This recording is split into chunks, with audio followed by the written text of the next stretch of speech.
Working at the church and coordinating single mom ministry, I get a lot of phone calls about somebody who's just now starting their journey. And I feel like God has always reminded me of those times. Alcohol has been a part of my childhood since second, third grade is when I remember like the first understanding that my dad was drunk. We had good days, but then, when the doors closed and we were alone in our house, things unraveled sometimes. I would witness my mom calling the non-emergency number for the sheriff's office to find out if he'd been picked up, calling local pubs to see if he was still there maybe, or had been there. 3 days before my 16th birthday, my dad came home intoxicated, and early morning, we got in an argument.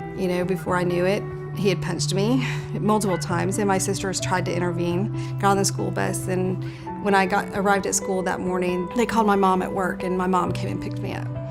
And she decided that it was probably not a healthy place for me to return, and so I stayed with family friends.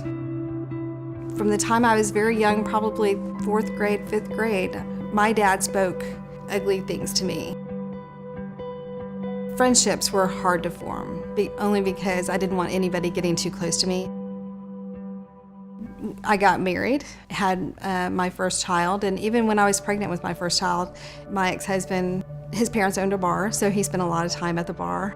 I found myself doing the same thing my mom was doing. I'd call, see if he got picked up, by the sheriff's office. I would call local hospitals, I'd call local pubs. I thought, this is crazy. I'm doing the very same thing my mom did. So when I was 4.5 months pregnant with our third child, he elected to leave to pursue another relationship.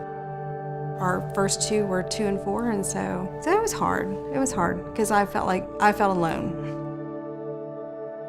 Not the story I would have written for myself, but it's my story.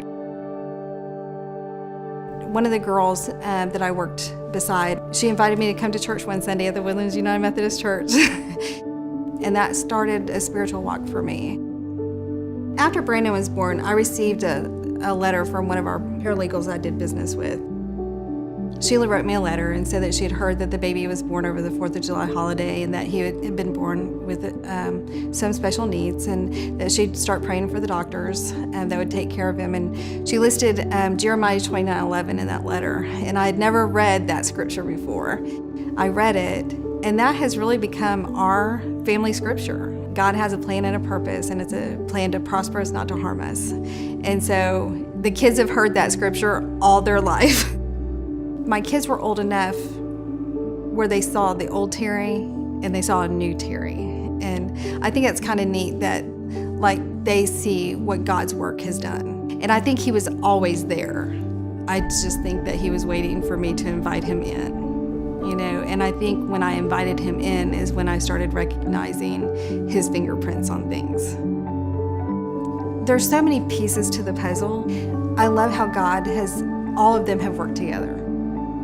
Whether it be Financial Peace University, that coordinating financial peace, again, through a coworker and friend who knew I was a single mom and I was struggling financially. And then I did the class, and it changed my life. Even from Financial Peace University, I get a group of single moms in that, back in 2007 that said, we don't want to stop meeting, and so we started a single mom ministry with 7 to 10 single moms, and today that's 300. When I come across those single moms that are experiencing or have gotten out of a relationship, I feel like I know how to minister to them now. Life is going to throw us curveballs. It's going to happen, but the one thing I go back to consistently is that there's a plan to prosper me, not to harm me, a plan for hope and a future. And I stand strong on that.